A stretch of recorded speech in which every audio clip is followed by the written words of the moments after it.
Hi everyone, আপনি কি mutual ফান্ডে এসআইপির মাধ্যমে ইনভেস্ট করতে চান, কিন্তু কোন মিউচুয়াল ফান্ডে ইনভেস্ট করতে হবে তা কি আপনি বুঝতে পারছেন না? এক্ষেত্রে আপনি একদম চিন্তা করবেন না, কারণ মিউচুয়াল ফান্ড মন্ত্র সর্বদা আপনাদের সাথে আছে। আজ আমরা কথা বলবো এমন একটা বিষয় নিয়ে যেটা আপনাদের অনেকের ভবিষ্যৎ আর্থিক পরিকল্পনায় একটা গুরুত্বপূর্ণ ভূমিকা নিতে পারে। সেটা হলো মিড ক্যাপ ফান্ড। আজকের ভিডিওতে আমরা কথা বলবো 2025 সালে সেরা মিড ক্যাপ ফান্ড নিয়ে।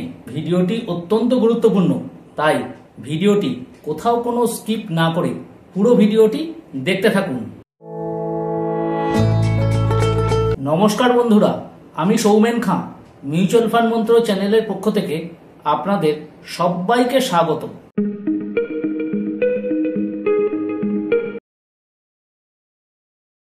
প্রথমে আসা যাক মিড ক্যাপ ফান্ড কি।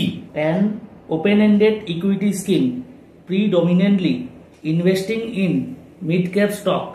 The minimum investment in equity and equity-related instrument of mid-cap companies shall be 65% of total asset.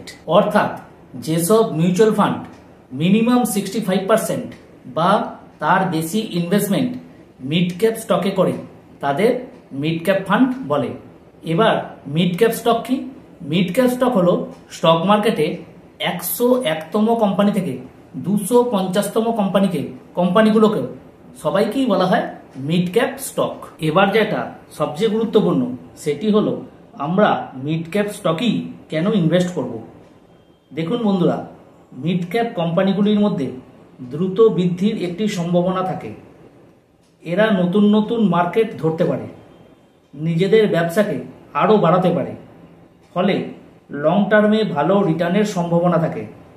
তাই যাদের বয়স একটু কম তারা যদি একটু রিস্ক নিতে পারেন এবং লং টার্মে ইনভেস্ট করতে চান তাদের জন্য মিড ক্যাপ ফান্ডটি যথার্থ।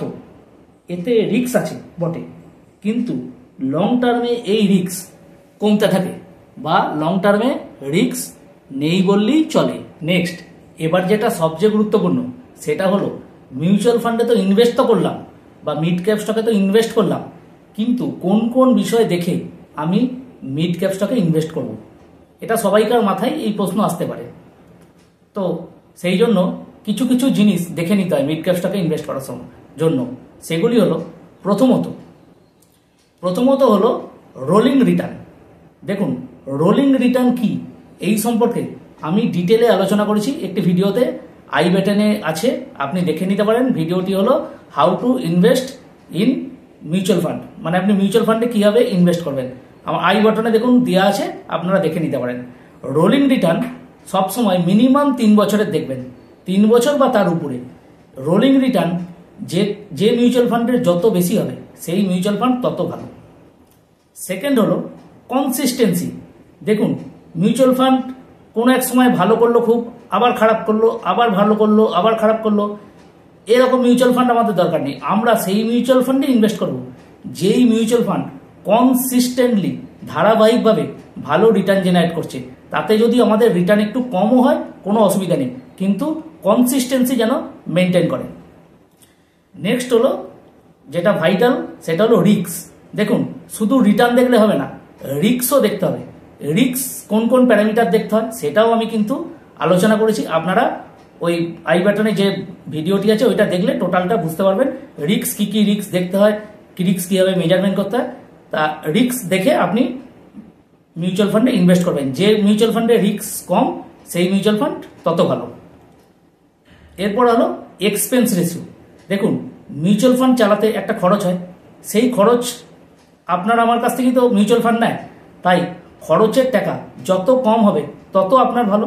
তাই মিউচুয়াল ফান্ডে ইনভেস্ট করার সময় অবশ্যই এক্সপেন্স রেশিও ব্যাপারটা একবার দেখে নেবেন, কোন মিউচুয়াল ফান্ডের এক্সপেন্স রেশিও একটু কম আছে। কিন্তু এক্সপেন্স রেশিওই মেন কথা নয়, আগে এই ব্যাপারগুলো দেখে তারপর এক্সপেন্স রেশিও লক্ষ্য করবেন।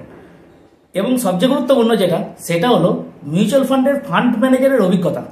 দেখুন, মিউচুয়াল ফান্ডের ফান্ড ম্যানেজারই কিন্তু আলটিমেটলি আপনার আমার টাকাকে কিন্তু খাটায়, তাই ফান্ড ম্যানেজারের অভিজ্ঞতার উপর কিন্তু আমাদের রিটার্ন নির্ভর করছে। তাই আপনি মিউচুয়াল ফান্ডে ইনভেস্ট করার আগে অবশ্যই ফান্ড ম্যানেজারের অভিজ্ঞতাকে দেখে নেবেন। এই সমস্ত বিষয়ের উপর নির্ভর করে আমি একটি মিউচুয়াল ফান্ড নিয়ে আলোচনা করছি। কিভাবে ভালো মিউচুয়াল ফান্ড সিলেক্ট করতে হয়, এটা সম্পূর্ণ এডুকেশনাল পারপাসে, কোনোভাবেই কিন্তু এটা রেকমেন্ডেশন নয়। তাহলে যাওয়া যাক স্ক্রিনে। দেখুন, স্ক্রিনে আমরা Motilal Oswal mid cap fund নিয়ে আলোচনা করছি। দেখুন, এই ফান্ডের ইউম কত? ফান্ড সাইজ হচ্ছে 27,780 crore, মানে যথেষ্ট ভালো। এরপরে আসা যাক ফান্ডটা সম্পর্কে কিছু ওভারভিউ। যেমন এক্সপেন্স রেশিও, এই ফান্ডের এক্সপেন্স রেশিও হলো 0.64%। এক্সিট ডেট কত? 1%। ইউম তো আগে বলে দিলাম আমি 27,780 crore। Lock in period, lock in, no lock in. আচ্ছা, সবচেয়ে বড়, এই ফান্ডটা কতদিন ধরে চলছে? 11 ইয়ার 3 মান্থ, মানে হচ্ছে ফেব্রুয়ারি 3, 2014 থেকে এই ফান্ডটা চলছে। ফান্ডটা কোন বেঞ্চমার্কে ফলো করছে? Nifty mid cap 150 TRI. Minimum investment হচ্ছে এসআইপি 500 টাকা, আর লামসাম হচ্ছে 1000 টাকা। নেক্সট হলো রিটার্ন। দেখুন, এখানে দু রকম রিটার্ন আছে, একটা হচ্ছে মান্থলি এসআইপি আর একটা হচ্ছে লামসাম। ধরুন, আমি যদি মান্থলি ইনভেস্টমেন্ট যদি আমি 10,000 টাকা করে করি, 10,000 টাকা করে মান্থলি ইনভেস্টমেন্ট করে যদি আমি করি, 3 বছর ধরে যদি আমি ইনভেস্ট করি, তাহলে টোটাল ইনভেস্টমেন্ট আমার কত? 3.6 লাখ। প্রফিট হবে কত? 1.79 লাখ। টোটাল কর্পাস হচ্ছে 5.39 লাখ। রিটার্ন কত? 49.67%।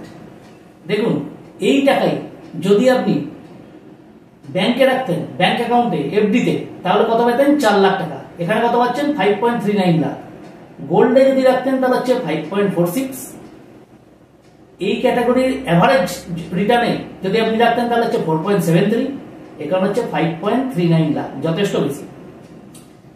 এরপরে 5 বছরে দেখুন কেমন পরিবর্তন হচ্ছে। দেখুন, 10,000 টাকা করে যদি আমি মান্থলি এসআইপি করি, তাহলে হচ্ছে আমার টোটাল ইনভেস্টমেন্ট হবে 6 লাখ টাকা।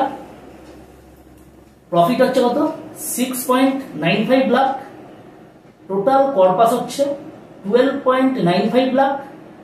রিটার্ন হচ্ছে, অ্যাবসলিউট রিটার্ন হচ্ছে 115.81%। দেখুন কি 3 বছর থেকে 5 বছরে কেমন রিটার্ন বেড়ে গেল। দেখুন, তাহলে এই টাকায় যদি আপনি ব্যাংকে রাখতেন তাহলে কত পেতেন আপনি? 7.16 লাখ, যেখানে আপনি এখানে পেলেন 12.95, প্রায় ডবল। গোল্ডে কত পেতেন আপনি? 10.02 লাখ পেতেন। এই ক্যাটাগরির অ্যাভারেজ রিটার্ন কত পেতেন আপনি? 10.08 লাখ। সেখানে আপনি এখানে কত পাচ্ছেন? 12.95 লাখ। কি হিউজ রিটার্ন!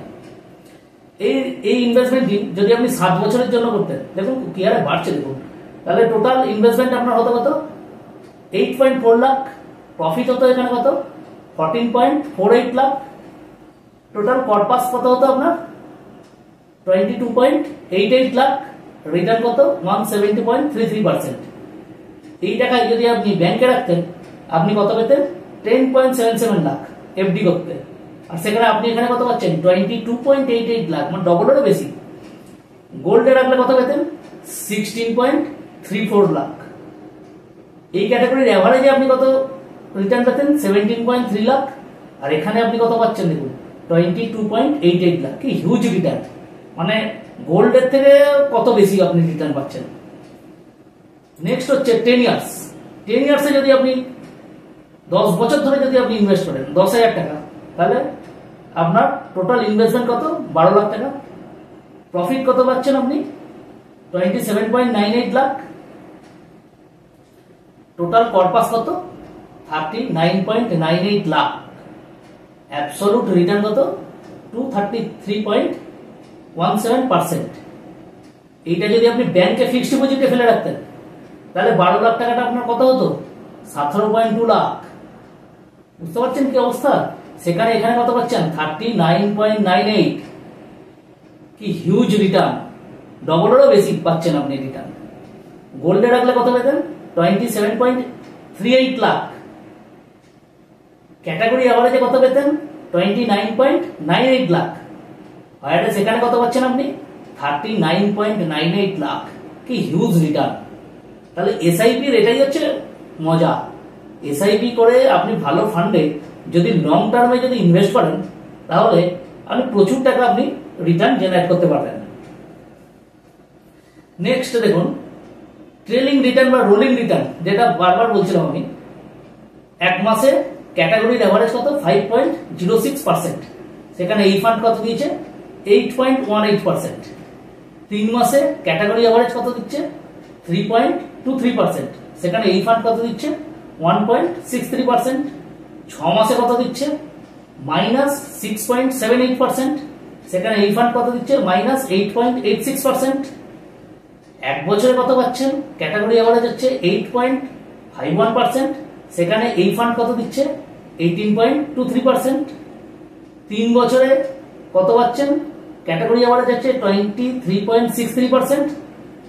এই ফান্ড কত দিচ্ছে? 31.75। দেখুন 3 বছরে কি হারে রিটার্ন দিচ্ছে। দেখুন, আমি বললাম না, মিনিমাম 5 বছর বা 10 বছর। হ্যাঁ, লং টার্মে ইনভেস্টের কথা এখানে ভাবতে হবে।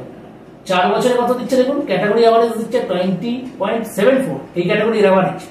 আর সেখানে এই ফান্ড কত দিচ্ছে? 31.99%। 5 বছরে ক্যাটাগরি অ্যাভারেজ দিচ্ছে 31.03%। সেখানে এই ফান্ড কত দিচ্ছে? 39.01%। 7 বছরে ক্যাটাগরি অ্যাভারেজ কত দিচ্ছে? 17.18%। সেখানে এই ফান্ড কত দিচ্ছে? 21.89%। 10 বছরে ক্যাটাগরি অ্যাভারেজ কত? 16.65%। সেখানে এই ফান্ড কত দিচ্ছে? 19.01%। অর্থাৎ দেখা যাচ্ছে, দেখুন, সব ক্ষেত্রেই এই ফান্ড ক্যাটাগরি অ্যাভারেজকে কিন্তু বিট করে যাচ্ছে। এরপরে নেক্সট, অ্যাসেট অ্যালোকেশন। দেখুন, ম্যাক্সিমাম অ্যাসেট ইনভেস্টমেন্ট কিন্তু ইকুইটিতে আছে। কত আছে? 67.9%। ডেপ্টে আছে 16.41%। এই ইকুইটির মধ্যে লার্জ ক্যাপে আছে কত? 8.15%। মিড ক্যাপে দেখুন ম্যাক্সিমাম 59.75%। স্মল ক্যাপেও নেই, স্মল ক্যাপে নেই এর ইনভেস্টমেন্ট। টপ হোল্ডিং সেক্টর কোনগুলো? Technology sector 21.78%, capital goods 15.91%, service সেক্টরে 10.15%, কনজিউমার সেক্টরে হচ্ছে 8.79%। এগুলো হচ্ছে বিভিন্ন কোম্পানি, টপ হোল্ডিং কোম্পানি যাতে ইনভেস্ট করেছে। এরপরে risk, main important, alpha. Market যে বেঞ্চমার্ক, তার থেকে এই ফান্ড কতটা বেশি পারফর্ম করছে সেটা হচ্ছে আলফা। আলফা যত বেশি হবে সেই ফান্ড আমার তত ভালো। দেখুন, আমার অ্যাভারেজ হচ্ছে 5.93 ক্যাটাগরি অ্যাভারেজ, সেখানে এই ফান্ড দিচ্ছে 7.26। শার্প রেশিও অর্থাৎ রিস্ক অ্যাডজাস্টেড রিটার্ন, মানে আমি যত কম পরিমাণ রিস্ক নিই যত বেশি রিটার্ন পেতে পারবো। দেখুন, ক্যাটাগরি হচ্ছে 6.23, কিন্তু এই ফান্ড দিচ্ছে 1.1। এটা খারাপ একটু, হ্যাঁ, কারণ ক্যাটাগরি অ্যাভারেজে কিন্তু শার্প রেশিও অনেকটাই বেশি। বিটা ক্যাটাগরি অ্যাভারেজও যায়, এই ফান্ডেও তাই 0.9। স্ট্যান্ডার্ড ডেভিয়েশন, ভোলাটাইল ফান্ড কত ভোলাটাইল? যেখানে ক্যাটাগরি আছে 13.94%, সেখানে এই ফান্ড দিচ্ছে 18.75%। অর্থাৎ এই ফান্ড মোর ভোলাটাইল। এরপরে হচ্ছে দেখবেন যে ফান্ড ম্যানেজারদের এখানে কে কে আছে। দেখুন, ইনার এক্সপিরিয়েন্স লক্ষ্য করবেন। হ্যাঁ, ইনার কোয়ালিফিকেশন কি, কোথায় এর আগে কোথায় ইনি কাজ করেছেন, কত বছরের এক্সপিরিয়েন্স, প্রত্যেকটা আপনি এখানে দেখতে পারবেন। দেখুন, এই যে প্রত্যেকেরই আপনি এক্সপিরিয়েন্স লক্ষ্য করতে পারবেন। এই যারা যারা ফান্ড ম্যানেজার আছে, এইটা কিন্তু আপনারা দেখে নেবেন যে আমার ফান্ড ম্যানেজারের এক্সপিরিয়েন্স কেমন এবং কোথায় কতদিন কাজ করেছে। এবং লাস্ট হলো যেটা